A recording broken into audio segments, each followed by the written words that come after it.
Welcome back to Game 4 of the group stage here on Day 5. We're setting up for C9 versus RNG.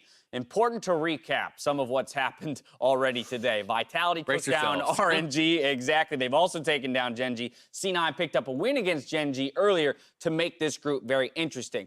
But stakes of this match, RNG can lock a spot in the knockout stages if they pick up a victory here against Cloud9. And as they still remain one of the favorites in the tournament and most likely for this group, I want to attack it from the C9 angle. So how did Vitality beat RNG, and where does C9 pull learnings from what they did? I mean, Vitality, I think, really did it, again, like we talked about, by playing their playstyle, by playing extremely aggressively, non-stop aggression, non-stop attacking with the Draven pick, with the Thresh, with the Xin Zhao early, and they really did never kind of back down from RNG. I think a big thing was that even though the game started pretty terribly for them, all things considered, a bot dive that got turned around for a kill, and then into another bot attempt that got turned into 2 more, they kept going. And I think you need to understand that RNG is a great team, and they will stuff some of your attempts, and so you cannot get down on yourself if they blow you up for the first 2 times. Like, you have to keep coming, and you can't suddenly get on your back foot. And if I'm thinking from an RNG perspective, how to rationalize the loss earlier and what you would adapt here, bot lane loss, the Draven pick meant the pressure was really there for the side of Vitality. And then you think, okay, where was the counterpunch going to come? The counterpunch in mid lane seemed possible because the Ryze was pretty hapless in the mid lane. Sometimes summoners were down. Surely the Ornn could come in, throw down the Ornn horn and try to make a play. But that's not really RNG. RNG mostly play around, if Uzi's ever behind, throw resources like teleports to the bot lane and salvage Uzi's lane. Sometimes they will try to attack Xiaohu's lane, but increasingly recently, they leave him on a bit of an island. Because of this, they never had an area they were winning, and then the excellent execution of Attila and friends really carried Vitality over the line. So I want to see if bot lane gets in this scenario, and we know there's going to be a Draven ban, maybe attack somewhere else if you're RNG.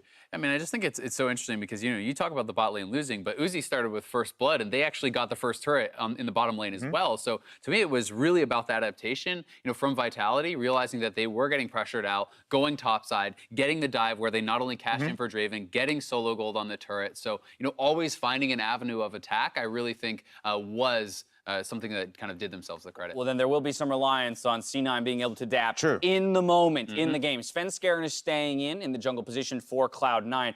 Mark, I'm coming back to you. We talked a lot about the successes of Vitality against RNG. Quite obviously, C9 is not Vitality, so they can't just replicate one-to-one. More specifically around Cloud9, what are you looking for, or what are the strengths that they can index into to maybe be successful here? I think one thing, they're obviously not the same team. I think Vitality has an extra level that they go to, but on the flip side, C9 can be a little bit more controlled, and I think it might not sound like the best thing. I think if you can get up to Vitality's level, I'd rather see that. But if you want to go for a more controlled approach and not hard focus on like Lee Sin, Xin Zhao's and stuff like that, like the Nocturne is fine, even though it's a little bit slower pace. And I think that can still work out fine. Pocket picks. This is something we've talked about. Let's talk about it again here because the Hecarim came out for Cloud9 earlier. We saw the Echo for Jizuke be successful. We've seen the Draven now be successful. Does C9 have anything left in the tank? And if so, is this the time to bring it out? I mean, I think they do. We saw Evelyn once earlier from Svenskeren. I think the ability to bring out that, the ability to bring out Draven, to bring out Hecarim.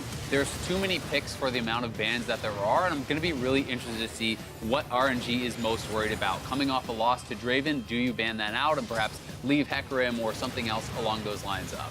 I just really a focus on engage is what I want to see. The ability to keep throwing yourselves at the enemy. You're coming off a victory on stage today. Gen G have none, RNG have a loss. There's a big way here. Just keep the same high-tempo play that really helped Vitality continue to attack and eventually blow open the game. The final thing I would say is get Licorice, hopefully, in a good matchup on the top side because he is your best player, I would say, for Cloud9 right now. Jensen had a great performance, but Let Me has been kind of the one who got picked off in that side lane that allowed Vitality to get back in the game. If Let Me is not having a good day right now, that might be one of the best ways for C9 to get in. The stakes continue to rise as the race for the top 2 spots continues. Let's get another game under our belts as we send it over to Freak, Vedius, and Spawn for C9 versus RNG. Thank you very much, Dash. Welcome back to Worlds. My name is David Freak Turley, joined, as mentioned before, Andrew Vedius Day on the far side, Jake Spawn Tiberi in the middle. This is going to be exciting. How y'all feeling? I'm feeling pretty good. I've had a pretty good day as a European fan. I think that when both North America and Europe got out of bed this morning, it was going to be a tough day for them. They knew that they were going to be put to the grind, and so far both teams have been rising to the occasion. Cloud9 now get their opportunity to be able to do that against RNG. This should be a great match to watch. It absolutely should be. Cloud9 had very, very bad early games, none worse than their match against RNG back in the first week, but they have shown a little bit of better fortitude in the first 20 minutes here today, and we'll see if they can hold up against Uzi and Ming, because Sneaky and Zeyzal have been having bad landing phases. And I think so much was through Jensen, that catalyst in the mid lane, and the ability to get the early game finally rolling in their favor. He had done it throughout the play-in phase. He hasn't really been on that many of the support picks. I like the fact that they got away from the Galio, that they headed back towards the LeBlanc, and now Xiaohu, a player that has risen to the occasion on big stages internationally, has his work cut out to him, because if Jensen returns to form, this could be a scary matchup. Well, of course, we are into picks and bans, and Royal never give up, giving some respect to the laning phase. Draven banned away, no Nocturne, very standard for C9 to run dive-heavy compositions. The Hecarim's still up, but I don't expect Aatrox to be picked as a result to try to deny even more of those picks. And it leaves us with the, you would think, Kai'Sa first pick. That said, Sneaky has not been laning too well on the champion, so instead it is Thresh being banned, removing playmaking from Cloud9. Quite a lot of options. Alistar was the first one that came to mind in terms of a very safe engage. One of the strongest supports in the game right now, and I'm sure that Zeyzal is more than happy to pick up the champion himself. Things like the Urgot and the Aatrox are available as well. And you would imagine that given Cloud9 have shown a counter to both of them, they're more than happy to let either one of them through.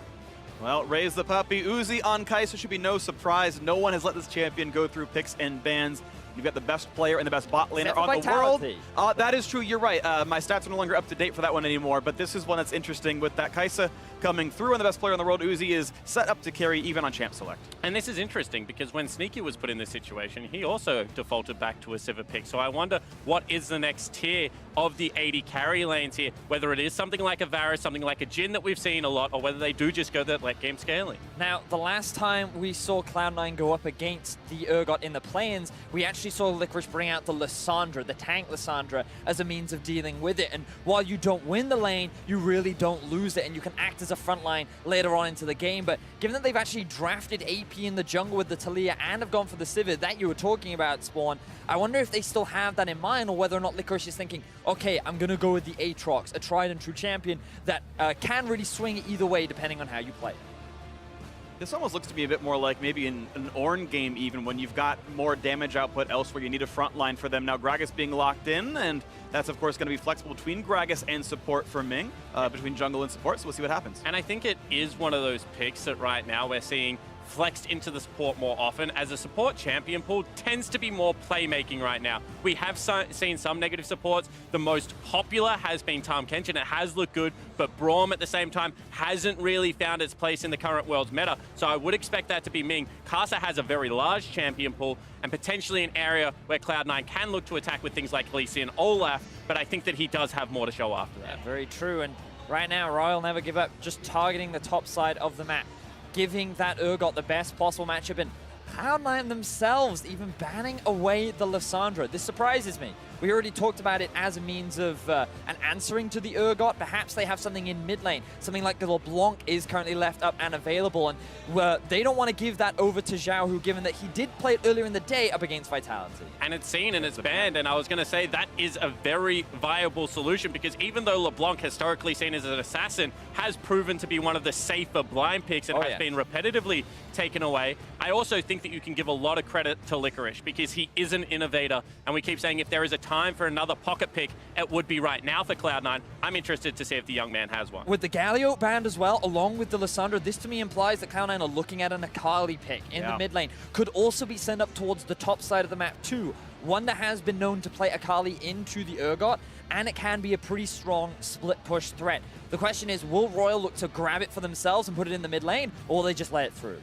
Well, right now, Lee Sin being grabbed. That's, of course, going to go to Kai'Sa, one of the very best junglers in the world, maybe even the best if he can beat Score maybe later on in the tournament. Either way, though, we are going to be waiting for their mid lane pick at the very end, unless the Urgot gets flexed down there for Xiaohu. So Cloud9 now must lock in their lineup. Taliyah almost certainly is jungling, so who's going to be mid? And it's going to be the blind pick, Syndra most likely, and we'll see what top laner Cloud9 was waiting to pick for Licorice afterwards. Now this becomes spicy, because if it is the Syndra, you are throwing the gauntlet of potentially taking a matchup like an Akali into it. However, as you mentioned, it has been flexed into the top. Has it been successful yet into the Urgot is a completely different question, in my opinion. Yeah, I completely agree. Right now, Cloud9 just flexing a lot of options available to them. We will see Jensen on that Syndra, and right now they have a lot of AP damage. They have the engage from the Alistar. They don't really have, outside of the Sivir ultimate, that much follow-up, and so they're going to round things out with the Shen to just kind of follow up on the limited engage that Cloud9, I believe. And I actually like that pick, because if this is going to be the last pick, Akali, then it does allow Jensen to be a little bit further up in the lane. I think that the last time we saw this, the Shen was actually on Jensen's side, and on the Assassin was able to play very aggressive. If you swap that, especially with a top lane Shen, then it does not give the same flexibility. Gives you a bit of durability there. And now Sion going to be locked in as the last pick now for Royal Never Give Up. So it's a bunch of meatballs plus Uzi. Urgot can be a threat, don't get me wrong. It looks like that's going to be in the top lane, as Xiao Hu will be playing the Sion mid and should be nearly invulnerable against Syndra. And the first time Uzi made a world final, it was with the Raise the Puppy comps. We thought that they had gone away from it, that this was a more dangerous team than we have seen historically.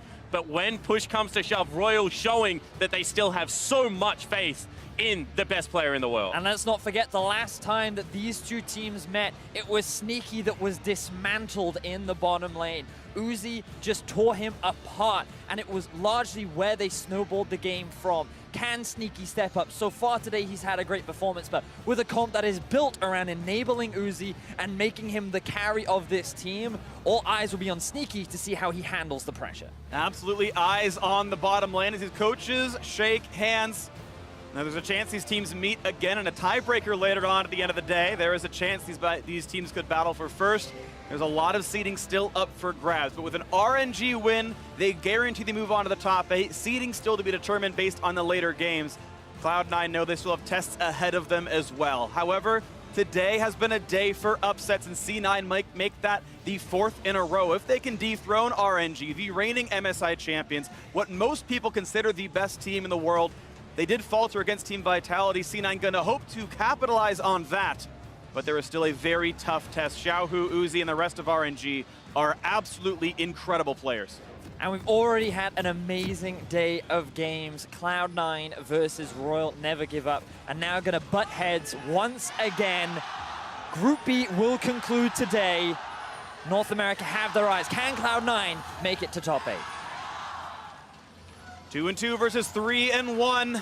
Only one team has been eliminated so far, and either team with a loss still has a chance to battle back through and make their way into this one. A lot to play for. Not a ton to lose just yet. There's still more games to play for both of these teams. Uzi has a gigantic front line in front of him, and Karsa, one of the best Lee Sins in the world, can set up the early game so well. Yeah, we talked a lot about RNG's composition, which is very much protect the Kai'Sa, protect the Uzi. You have a lot of meatballs, you have a lot of peel for the Kai'Sa, and basically you're going to rely on her once she completes 2-3 items to be that primary damage dealer while the rest of the composition is engaging. But for Cloud9, they have a couple of early game options that they can take advantage of with the Syndra playmaking in the mid. You do have some setup, but with the amount of tanks and the amount of lane pressure that RNG have in mid and top, it may be difficult for C9 to find those early leads. And one of the strengths of the Sion pickers at top lane is the ability to shove out the lane, rotate towards the mid, rotate towards the jungle, and create control. What we have seen from Flash Wolves so far this tournament is it can replicate that playstyle in the mid lane, but towards bottom. They use it to get Betty ahead in those situations. Proskura put him second on the 80 carry to watch list because of how well they'd been playing around him. Well, this was the first carry on that list, and now Xiao Hu gets to visit that lane frequently, and let's see if they can execute on it. And right there, the red buff leash goes over to Svenskar and no issues, and we'll wait for the next sets of camps to come around as Karsa's going, looks like a very early buff to buff and then be around the bottom lane. Fight for Scuttle and everything else that might be had here as the waves are pushing back and forth, and Ming wants to step up. And the dream scenario this time around is that Cloud9 get to about level 5 and start shoving out this wave and being able to control the minion wave. If you can do that, you can minimize the losses you took. So much of the damage last time was that Uzi had the better laning 80 carry in Xayah versus the Kai'Sa. And we'll see whether that still holds true now. Body's almost hits, but he's pulverized just outside of turret range. And that trade goes back, and no harm, no foul, really. So C9 They aren't quite able to get the early push. They're currently struggling a little bit due to the lane deficit, but in a Sivir lane, this is somewhat what you expect. Even Kai'Sa, not considered the strongest laning champion, she can still apply a bit of pressure, especially with the amount of zoning control that the Gragas can gain, given that he has control of the brush for the time being. Especially with how much pressure Ming put forward, C9 could not step up. That first 2 waves went 11-4 in CS, so already a great start, and we've got the Lee Sin just stuck in a vision. They know he's there, but not sure C9 can stop this at all. And look at Sion as well, moving into the bot side of the jungle. So much vision already invested in the bot side of the map to allow Uzi and Ming to play like this. Is Sneaky so far down in CS already. And, you know, we talked about it coming into the draft. This was the guy that really struggled against this bot lane from RNG the last time they met up. And while this is what you expect in the early laning phase, Uzi trying to replicate path performance. Summoner heal burn. He's actually afraid of an Ignite coming down from Zeyzal, so that is at least a small issue. But look at this, Karsa. Already ready to put the pressure down. Nice dodge in that Q. Sneaky was in danger, but look how much more farm C9 is losing. Royal Never Give Up have to play around Uzi, and they are absolutely blasting this bottom lane. And the first stage is survival, and right now you can see that Cloud9 is just battling to be able to survive, putting so much effort into it. Top side, of course, one of the best performers of Cloud9 has been Licorice, and so far this top lane looks very, very good. Urgot's been incredibly lane dominant before. And that is at least a point of strength for C9, but Shen is not that carry that a Kai'Sa will be later on. And we spoke about differing playstyles in the bottom lane, the ability to take something like an Ezreal and try and come online before the Kai'Sa gets to that late game carry. Unfortunately for Sivir fans, that is not the case with this champion. It still is a crit user, still needs to be able to build up big CS advantages. We've seen members be able to do it at World so far, but so far in this game, it looks like Sneaky has been struggling, gets a reverse off the turret. This is looking a little bit more promising. Now, one thing on the other side of the map as we look for a bot lane potential fight. Now Zeyzal going to take some damage. These Git's going to get Jungle is a hit. There. That's a lot of damage. Zeyzal's almost dead. Going to go ahead and pulverize. Gets healed. Then might turn back as Fenskaren finds Karsa on the side. Zeyzal will stop getting burned down, but very low on health on that side. Will there be a seismic shove? Uzi might have to burn the flash. And can Sven get in range? Looks for it. That's going to be the flash out of Gragas, as Ming is now out of summoners. Both supports out of lane. Yeah, and whilst they got the flash out of Ming, that was so close to hitting Uzi as well. Just knew to the millimeter how far he could get away, but a great counter game coming in from Sven, being able to push that in their advantage. And this is a really big deal for Cloud9, because if they can force Uzi back, that's a lot of farm that he's going to lose. The CS gap can close, the experience can go in the Cloud9's bot lane favor. And I thought it was risky for Uzi to stay around. He did have Karsa there to act as support, but Svenskaren, he was lurking around just behind the tower. And so Uzi will be forced back. Cloud9, they finally get some gold back in their pockets. Yeah, Uzi did stay and picked up most of the XP on that wave, but he will still lose almost the entire full next wave. It is not a cannon minion. It's easy to push in. Sivir has enough mana to shove, so Uzi will be more or less caught up now with Sneaky, or I should say vice versa, as that shove comes through. And you fly around the rest of the map, and it's actually Cloud9 members that are starting to generate a little bit of that advantage. We noted on the analyst desk how much RNG right now seem to be focusing on that bottom lane. They were able to secure the picks that they wanted, you know, very early picks for Uzi and Ming in this draft. But Licorice, Jensen, you feel that they are starting to rise to the occasion. They are. This game is tied in the early game, and that's not what it was like for C9 last time these teams met. I do want to talk about Uzi some more because he's the most important player on this rift. He's going pickaxe first. It's a Rage Blade rush that will be less early game power for him. Better scaling overall by skipping the Storm Razor, as Karsa has snuck into this brush in the top lane. So Karsa just looking for an opportunity to try and get Let Me Ahead on this Urgot. Ooh, will just barely miss. An important flash for Licorice right there to not get hit by the Fear of Beyond Death. If that slow lands, they might have the burst to kill him, as Karsa is pretty high level, has some damage there. Xiaohu fighting for wards, going to get pushed back by Jensen. Jensen himself plus 14 CS in the mid lane. Not that Xiaohu needs to win lane, of course, but it is good for Jensen that he has so much farm, the most CS in the game. Yeah, and Jensen's been having a great game so far already, but also a great day. When he played that LeBlanc earlier in the day, his performance was a really big part of why Cloud9 were able to get that win over Gen G. And I just think it's worth kind of highlighting how he, as a player, he didn't have the best play-in stage. For a lot of this split, he was kind of that supportive mid laner in terms of the Zillion playing around Blabber, but today we kind of saw revitalized Jensen, the assassin player that can really take his team much further in the World Championship. And you could see it was growing because he was willing to pick things like the Kassadin, like the Aurelia in the play-in stage, but the rhythm just wasn't there. He was never able to find his groove.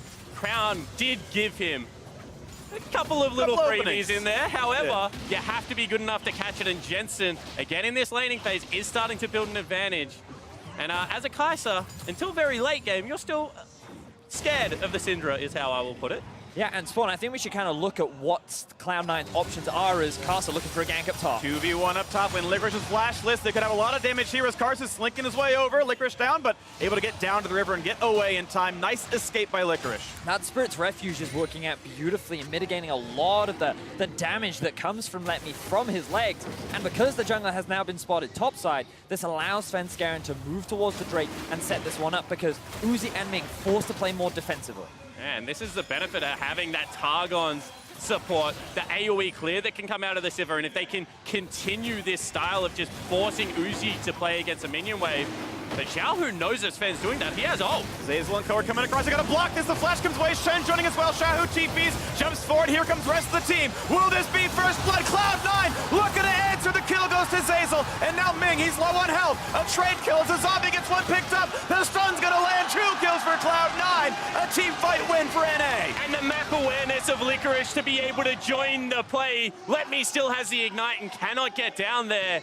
Cloud9 just absolutely aware of the moves that RNG want to make. Things initially didn't look too good. Svenskeren extremely low on health. The Sion ulti primed and ready to just run him down. But Cloud9 responds accordingly. The ulti from Jensen comes in clutch. Cloud9 find the turnaround fight and will get themselves the kill lead. And the difference between Sneaky and Zeyzal being able to push, being able to survive, now thrive, versus the first game we saw between these two teams is so stark because they do have the first rotate. Yeah, exactly that. We talked about how the bot lane of RNG has to play defensively because the jungler was spotted topside. Xiaohu commits to this fight because he thinks that he can kill out Svenskeren, but this is a 4v5. Licorice's ulti was there to protect Svenskeren after he flashed out, and Xiaohu just overcommits. And here's the head up Horus down to the bottom lane. Out of that Acer Predator replay into a fight in the bottom lane. And they might knock down Ming. A great flash, but Syndra's on the way. Svenskeren gets the kill.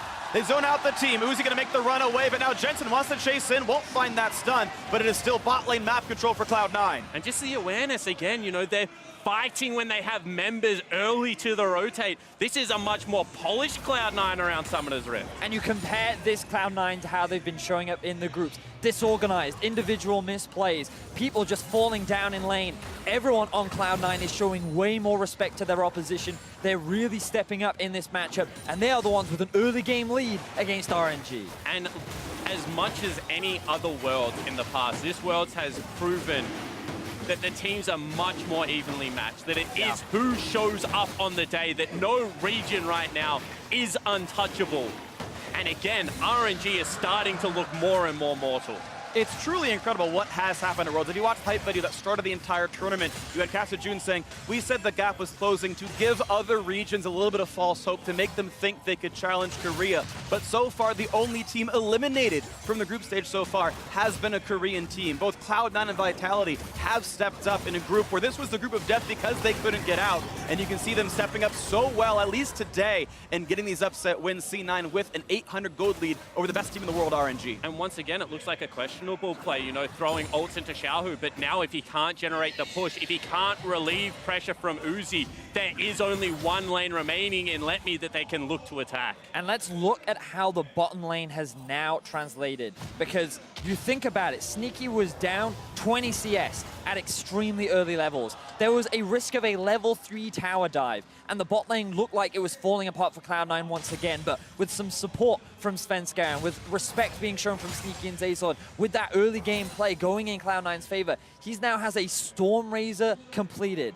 Sneaky is sitting on 3 assists, and Cloud9, they can just continue to play through the bot lane. RNG are even swapping because they recognize this pressure difference. I like this choice a lot. They can maybe funnel some gold into Uzi. They can get first turret out of it. Right now, though, Sneaky is shoving into the bottom lane. Herald's being summoned. I think RNG win this push here and get a couple hundred extra gold to their favor with this one as they walk up. Shelly dives forward, and now we have the race on in the picture-in-picture. Xenon hoping they have the damage output as Zeyzal is recalling to give away some time, and it will be first turret to RNG. I think that recall was a bad choice out of Alistair. Turrets still traded back and forth. The local gold shared across RNG, but now it is that Chinese team only 300 gold down. And I believe that was the best option available for RNG. They knew that with the first item completed for Sneaky, that lane wasn't going to be as favorable as it was before. They don't have the pressure on the bot side of the map, and we may as well take advantage of the Rift Herald that RNG had picked up for themselves. So I like the response. It keeps the gold relatively close, and even though C9 sitting with the kill lead, it is them that have to maintain this pressure, because while Civet is very strong in the late game fights, you just look at this front line that RNG has. Karsa might be caught. His ward hop is down. They got to get the blast kill, but he gets kicked away in time. Good play by Karsa. Gets right out of the seismic shove. That was a heads-up play there by the RNG jungler. Yeah, it certainly was, and that's what I was going to mention. They reset onto the map earlier, however, now they're looking for the fight. And Xiaohu gonna wait. They're gonna find the flash down on towards Uzi. A lot of damage coming through. Will he die? The flash over the wall, and the taunt gets the kill. There's no damage that's left for RNG. They're pushed out of their own jungle. And Cloud9 find the pick onto Uzi. 4 kills to 1 is now what North America lead with, as they find themselves a 1,000 gold lead. And finally, we're seeing some heads-up macro play. The earlier reset means that they have advantage. They deploy onto the map first. They're in behind the vision line. And this is just Zeyzal, as the rookie, making the play, being able to get Licorice deep into the team fight and pick up a crucial pick. That was one of the best heads-up individual plays I have seen this tournament, to just hit trample and wait and stalk Uzi, flash auto attack in the pull right, set up the team. That was a great play from potentially the most underperforming member of C9 at Worlds so far. Had some boneheaded plays, but a huge one there in one of the most crucial games. And they're on the right path. This is what Frostgroom wanted to see, you know, some attack into the bottom lane to upset them, to come out with some counter picks. But this game is still far from over. 14 minutes in, it's only a 1,000 gold lead, and you can still see how big the front line is, looking for another play. Looking for the rest of them, the flash forward. Can they get Jensen now? A giant knockup. Fear Beyond Death will knock him down as Zeyzal grabs the kill. The wall on the wrong side, though. Karsa able to run backwards. A knockup for Xiaohu. The chase still on. No stun to be had. A great ward hop away for Karsa. C9 still 1-0 in that fight. And on paper, that looked like a good play for RNG. They thought they'd caught Jensen out. They thought they could get the collapse. We're tanky enough to dive this tower, but the Cloud9 members were there and ready to protect their mid laner. Another kill goes in favor of Cloud9. They're setting up the dive. And that's going to be a flash forced out from Ming as Zeyzal starts that one out. The wave clear, not too bad from Sai, and this turret will stay alive, and C9 only get that one kill for their troubles. Still early in the game, so Urgot has respawned. They pulled Licorice out of the side lane, and you can see that the hype is starting to build. However, Uzi, meanwhile, has just been sitting in the farm lane, has been trying to farm up. As he is the solo damage dealer, he becomes the win condition. Look to see where he chooses to attack to farm on the map. And it's really important to remember that while RNG are behind, they are considered the best team fighting team in the LPL. They are considered one of the best teams in the world for a reason. And while this looks fantastic for Cloud9 and they can keep the pressure up, you always have to respect that fact. Even though Uzi is at a deficit, there is still the potential for him to make that big outplay and convert this into a turnaround for RNG. Yeah, but they need more things than Uzi to go right, because the current way that this team fight is going to look, Uzi's going to dive on a member, you know, Licorice is going to be there, Shield, Spirit Refuge, so hard to burn down. If Licorice can keep Let Me in this side lane, all of a sudden one of the big tools in the execute to get the team fight rolling isn't going to be available. And so far today, it just looks like Cloud9 are feeling it. They're on the same page. And if they remain that way, the team fight is still very impressive out of the North American squad. And what an insane day it would be. I remember planning out what we were going to talk about this day. How few teams have gone undefeated in a group stage? 3 in the last 3 or 4 years have gone 6-0. Most of them have gone on to win Worlds as a result. And now the flash forward on Karsa, looking to push him back in. He's going to get the kick away and just stay alive. C9 not quite getting that kill. Zeyzal, he only had to use his Hex Flash. We didn't really lose anything off the back of that, but they did get the flash out from Karsa, and that's a big deal on Lee Sin as Cloud9 continue to apply the pressure. And I prefer this approach. Get away from the mid lane. Attack where Uzi's looking to pick up farm. He's down in CS for the first time. They're looking to attack his turrets. They're removing safety from the map, and as it shrinks, they'll start to take away jungle camps. They'll limit the economy, and Cloud9 can continue to build a lead.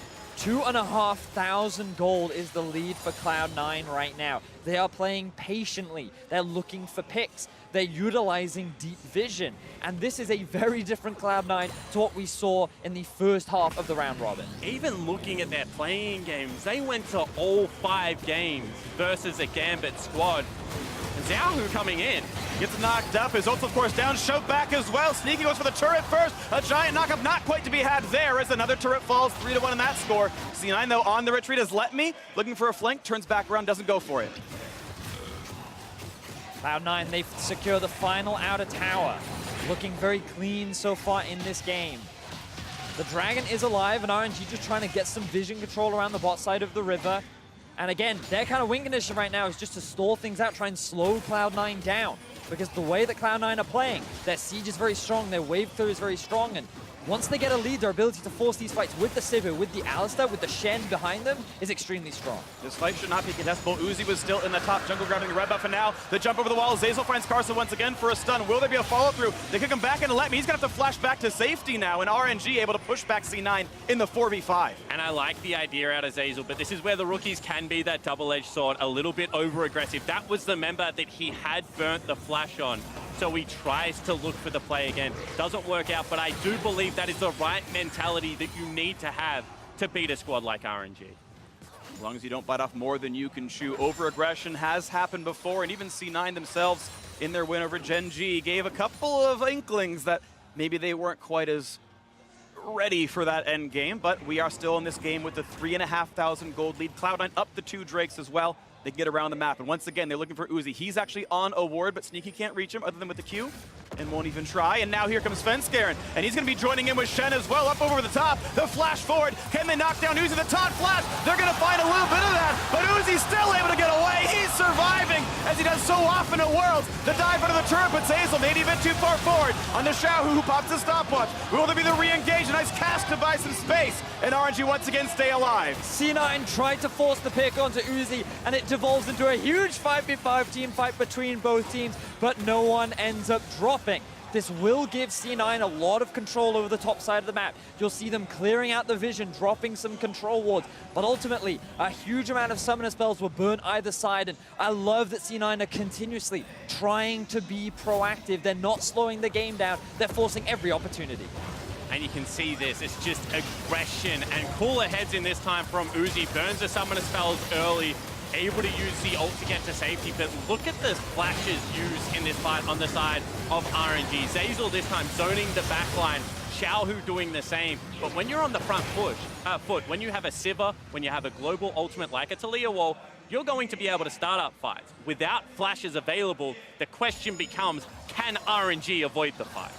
We'll see right now. It's 2 flashes up to 1. C9 with the 2. RNG, only Ming has his, but some of them are coming back from cooldown. You've seen some big damage numbers so far in the last fight and throughout this game as C9 still holds on to this now under 3,000 lead. Looking for the next play as they're setting up around Baron that just spawned 20 seconds ago. And once again, you notice the trend of attacking the lane that Uzi is trying to catch, trying to pressure him for every CS. This is what made Uzi famous. He would close you out of a laning phase on the first couple of waves. We saw him try and exert his will onto the game. But so far, Cloud9 have done a very good job of mirroring that pressure. And in how many games does Uzi have less farm than his solo laners here? It is a game about Kai'Sa, and yes, Urgot does have some damage, don't get me wrong. Let Me can have a great game, and maybe he can be the carry instead. But when they know they want to play around Uzi, and C9 actually keeping him from getting that farm, that's a testament in itself to good macro in the mid game. Now, the problem that Cloud9 have here is that there's no reason for RNG to face check this because they can see what's going on in the Baron pit. The ward hasn't been cleared out. C9 don't have that same level of threat, so there's no need to kind of run the risk of going into the enemy control. Would like to see Zeyzal Hex flash that wall to knock down that ward, but come back to the team. Either way, they've still created darkness, and they're still pushing their ward line forward. Now, RNG does not know what's in that pit anymore. Now they can start to maybe bait out a blue trinket or get some Void Seekers out there to have to make them check for vision. And one of the criticisms I had for Cloud9 earlier in the day is when they had the 1-3-1 comp, they just kept grouping and fighting. Now, while with this composition, it's much better, their 5v5 compared to the earlier comp, note how they're playing all 3 lanes. They have Sneaky constantly keeping the mid-wave push. The rest of the members are keeping top with the top lane vision control in their favor, and you constantly have Licorice threatening the bot side of the map. Right now, the entire map is in control of Cloud9. And notice the difference in the enemy composition. No great wave clear coming out of the Urgot mid. No ability to really start the fight without flashes available unless Ming is able to get into the backline. They're looking for it. Look at the play right now as the TP is coming in from behind. They get the pullback on a Ming. They might knock down Gragas 5v4 with a fear beyond death. He's going to come in as he's knocked down Svenskeren. A 4v4 team fight and Let Me is going to look for a bit more to do as the pushback is there. They're going to find their second kill as shut down to Karsa. Uzi is chasing. Can he get the kill on Jensen? Not just yet, but Cloud9 are routed. They're running away and no jungler is alive. And this time Cloud9 tried to force the fight, but RNG were ready. A fantastic flash defense from Ming stops the engage from Cloud9, allows RNG to pick up 2 kills, and now they pick themselves up a tower. And we've seen throughout this tournament how good RNG is at picking their moment against Gen G. They allowed the game to slow down, build to the ultimate climax. They hadn't even taken the tier 1 turret in that game when they won the game-winning team fight. And once again, we see the poise, the veterancy, and the ability to pick their fight. And keep your eyes on Ming here. Flash is in, looks to punish Svenskeren, and C9 don't get any of the setup that they want. The jungler goes down. One of the big damages is eliminated immediately. Sneaky, the best he can do is hit onto Xiaohu, while Licorice is left to the wolves. RNG, all off the back of that single play from Ming, are able to deny the engage from Cloud9 and find themselves 2 kills for 1. Beautiful explosive cast and a great follow-up from there. Sadly for Uzi, only assist per him in that fight, but you can see his gold still pretty solid at 8,400. That Kaisa keeps scaling, keeps getting up there, and RNG within arm's reach, only 1,400 gold down. Certainly a winnable game and one that would lock them into the top 8 with a victory. And this is what we talked about earlier. RNG's ability to teamfight is something that you always have to respect. Cloud9, they've played the map exquisite so far. They've had good control over the map. They've set up vision nicely. They just have to be careful about when they pick their fights, because RNG will always look to punish you, as they previously demonstrated. And I think that the pressure is on Zeyzal because he needs to fight when Let Me can't join, but Licorice can. That fear beyond death was huge to turn the beginning of the fight. And I think that Cloud9 have got a little bit overexcited, have stopped picking their windows well enough. They're actually in a window right now where Let Me cannot burn his exhaust willfully to get his teleport back available from his Summoner Spellbook, and there's a chance that he can be on the wrong side of the map if and when Cloud9 pull the trigger. There's a quick Drake picked up by RNG, shows that they've got the map control now. They've pushed in mid lane first as well. They have the option to go for mid lane tier 2, and they're running right down the lane. C9 late to the play. Jensen is top lane as well. He doesn't have the teleport to join the fray. The rest of C9, they make a big blunder here, and RNG should secure another tower. Royal never give up, getting closer and closer in this game to making this small comeback happen. The favorites coming into the tournament, the MSI champions, they've knocked down now 2 turrets in the mid lane and the gold within 1,500. And the difference of this RNG versus any other LPL lineup that has been considered a favorite for the tournament is the fact that they have Karsa, the only member of the lineup that is yet to die. The previous jungler of the Flash Wolves has always had the ability to accelerate the pace of the game, but to also slow it down. And his addition to this lineup has made RNG truly world-class. And I think that, you know, the longer this game goes, the more confident RNG fans would be feeling that they have not only the comp, but the players that want to take it late. Look at Xiaohu, he's hanging around on top of a control ward. The potential for a flank is there, but the rest of his team isn't quite there. So he's going to cautiously back away. Cloud9, they have control over mid. They also have control over the Baron, rather, as they may have caught out Ming. We just saw Let Me burn his exhaust on purpose for no reason against Licorice, just to get his TP back available. So now that they're playing that side lane, he can rejoin the squad. I think very important, and heads up for Let Me to burn that just to make sure it's available. And now we'll see if the next play happens. Cloud9 shoving in the mid lane first, and Xiaohu on the recall. No TP up for him, so a little bit harder to get the whole squad together. They might find Ming. Headbutt, pulverize. They can burst him down, and he's gone instantly. A 5v4 on the map. And they didn't use any ultimates for it, so just the minimum burn. They're Sneaky now approaches the turret. Potentially they still want to fight.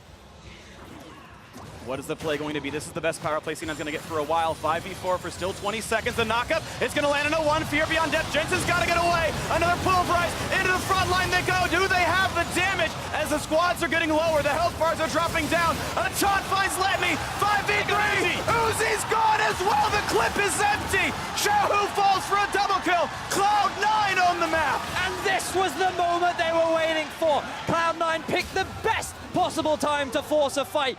3 members of RNG are dead. Uzi is dead. Cloud9, they will secure a Baron.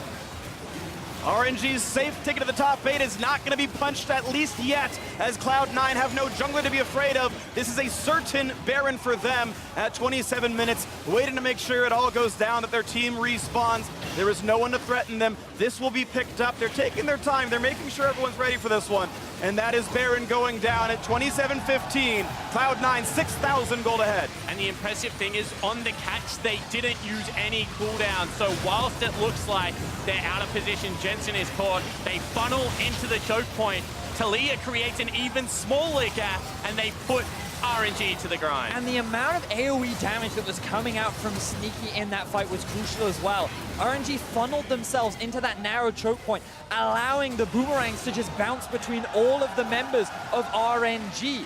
That meant that he melted through them, and you can just see it in the damage dealt in that last fight. You've got Syndra Spheres, you've got the pizza flying everywhere.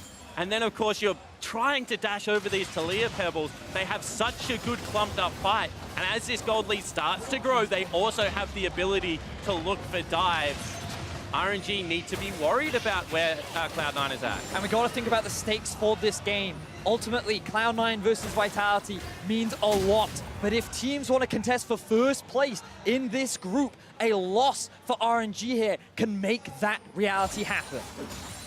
They're on their way. Cloud9 following in Team Vitality's footsteps of handing RNG losses in a group where that seemed impossible. They were so clean, so efficient in the first 4 days of the group stage. Now C9 have turned things around and looking as Carson's in the front of the brush for what their next play might be. The rotation setting toward the top side, looking for top tier 2, and 2 minutes left of this Baron buff. A lot of room for C9 to work with. And you can see that RNG now very aware of the state of the map, not forcing on the outer turrets. I think that they're going to let it fall to the base, but the question is, can they even defend that? When most of the team is chunked away, they can't easily join Xiao, who's going to be knocked back as well. And the turret down about 1/3 HP. The inhibitor line is broken. RNG will cede this control, and the base starts to fall away in front of Cloud9. And one of the hardest things about the Simba comp is that you're so short range. Instead, they break the base and they go. At the pulverize on a Xiao, they chunk him down, and that is a tank gone. One of many on the team composition, now on the bottom side. Licorice holding aggro for now. Zazel, pretty durable. The ult is on as well. Tries to buy some time, but Uzi, of course, is still there. They're on the ready to Nexus fire. turrets. On the Nexus turrets. 5 versus 4. Health bar's a bit low, and a quick recall for Licorice. Has the ult to rejoin. The push continues. Ming is low. The TP to rejoin.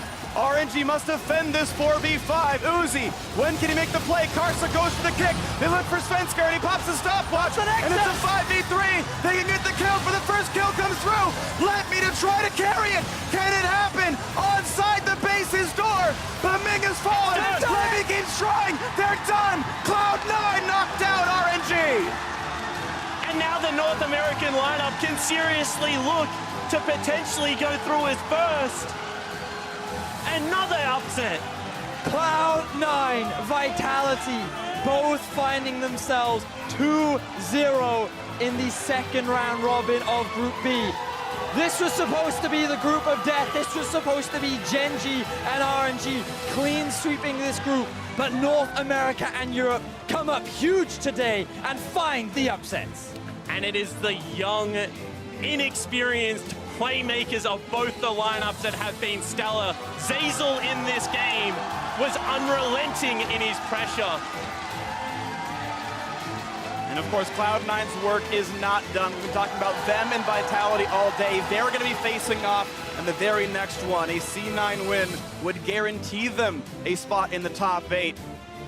As they have to recollect themselves. What a crazy day. Arguably, every single result, all 4 games, have been upsets. The defending world champions in Gen.G 0-2, the defending MSI champions in RNG 0-2 as well, handed losses by the EU and NALCS. And the style in which they're losing, the inability to regain control of a game as early games are starting to slip, is a little bit of panic entering in to the Eastern team's game. And I mean, Cloud9 in this, they just really continue that momentum, even over a falter. And I just have to give so much praise to the bot lane of Cloud9, because in that draft, we were discussing how the last time they went up against Uzi and Ming, they got demolished. They were being solo killed. They were just falling apart. But this time, they showed early game respect. They didn't fall behind too much. They held their own. And in the end, it was Zeyzal making the plays. It was Sneaky dealing the damage. And it was the combination of those two, combined with great overall play from Cloud9, that found themselves a big win. And we pointed out on the analyst desk that it's not all about Uzi, that there is a support, and their bottom lane just went 0-7